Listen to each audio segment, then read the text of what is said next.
Electric cars have plenty of hurdles on their way to almost certain widespread acceptance. You know most of them.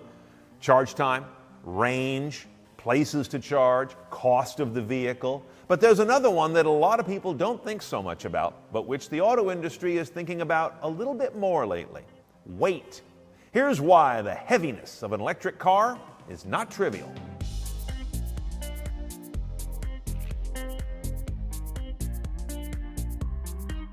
Electric cars simply weigh notably more than a combustion engine car of similar type. A Tesla Model 3 Performance with all-wheel drive weighs about 4,065 pounds, around 380 more than a similar BMW 330i xDrive that comes in at 3,686. A Tesla Model S Long Range weighs about 4,560 pounds, nearly 500 more than a BMW 540 xDrive, which is comparable, and that's no lightweight at 4,050. And a Chevy Bolt weighs an astonishing 3,560 pounds, over 800 more than a similarly sized Nissan Kicks at 2,730. And all of those weights can contribute to greater tire wear, greater road wear, greater road noise, and a big difference in collisions. The Insurance Institute for Highway Safety makes one thing very clear: a lighter vehicle will always be at a disadvantage in a collision with a heavier vehicle.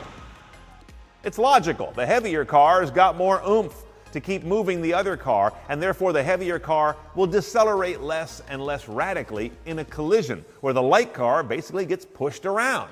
Therefore, the people inside those cars will either benefit or suffer from those same differences in dynamics. Bottom line, if things are equal and you have two cars of roughly the same volume, you want to be in the heavier one. You're going to come out better by all indications. That makes for an unfair situation on the road, depending on which car you're in a collision between a combustion and electric-powered car. Put it another way, you do not want to get hit by a 9,000-pound Hummer EV. Or look how the DOT states it in a report from 2012. To lightweight, lighter cars in pursuit of better fuel economy would create a greater risk of public health and fatalities on the road, whereas to lightweight, heavier cars would reduce the risk of public injury and fatality on the road. Now, since EVs weigh more, as they go down the road, they're putting more force, weight, and wear on that road surface that we all share. Gas engine cars, whatever they weigh, tend to pay their way because they pay such high gas taxes every time you fill them up. Electric cars don't pay any gas taxes, and fuel taxes are generally earmarked toward road maintenance and repair, though not totally. Now, electric cars do pay taxes, or I should say their owners do. There's the sales tax, which tends to be pretty high on EVs because their sales price tends to be higher. There's also licensing fees on them. There is also a special fee in some states, like here in California, you pay a special annual fee that very slightly offsets the lack of gas taxes that you are not having to pay. And of course, there's taxes on electricity in most places, but that doesn't go toward road maintenance.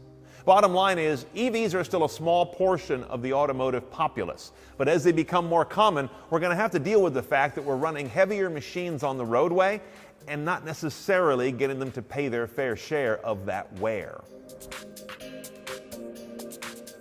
Then there's the noise of these heavy machines. You may say, wait a minute, electric cars are supposed to be nearly silent.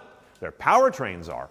But their tires being forced down the road with a lot of weight on them are anything but. Researchers Judy Rochat and Darlene Ryder estimate that 45 million of us in the U.S. either live, work, or go to school within 300 feet of a highway or a freeway, and that the sound of cars going down those roads at those speeds are the largest single source of noise. Not engine noise, not aerodynamic noise, not idiots blowing their horn all the time. So this is a major deal. And when you also realize that many, but not all, electric cars tend to use pretty good, large-sized tires with a big contact patch, you can see where that big weight times a lot of rubber tread on the road, grinding and interacting with the asphalt, is a noisy proposition.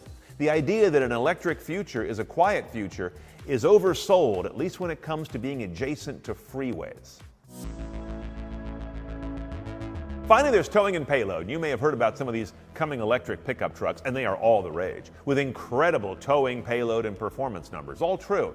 But there's an undercurrent there that's also a little troubling to truck people, in that they are starting out the day, before they even hitch up a trailer, with more of a load. The battery can be seen as payload. On a Ford F-150 Lightning, for example, the vehicle has an 1,800-pound battery, and even though it gets rid of its engine and transmission entirely, it still ends up weighing 1,000 pounds more than a similarly engined combustion F-150. So you start the day off in the morning with a payload of a net 1,000 pounds.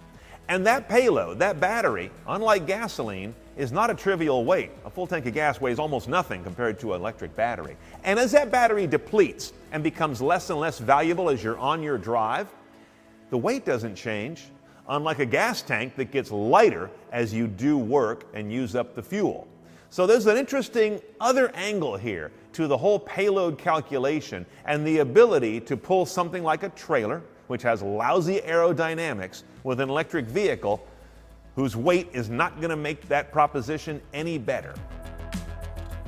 Bottom line, when you hear about energy density improvements on batteries or lightweighting electric cars in general, all of those lead to the same place, trying to achieve parity in the weight of electric cars compared to the state of the art with combustion cars. It is not trivial, and it should be a factor that helps inform your decision whether to buy an EV and which one.